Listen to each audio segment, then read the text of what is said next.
అమ్మ ఎప్పుడు చెప్తుండేది, నేను మహారాణినని, నన్ను ఒకరోజు ఒక మహారాజు వచ్చి తీసుకెళ్తాడని, అతన్ని బాగా చూసుకోవడమే ఈ జన్మకి నా బాధ్యతని. అతని కోసం ఎదురు చూడటంలోనే ఎన్నో రోజులు గడిచిపోయాయి.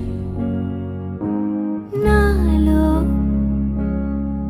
ఒక చిన్న విడియమే మొదలైందే ఇప్పుడిలా.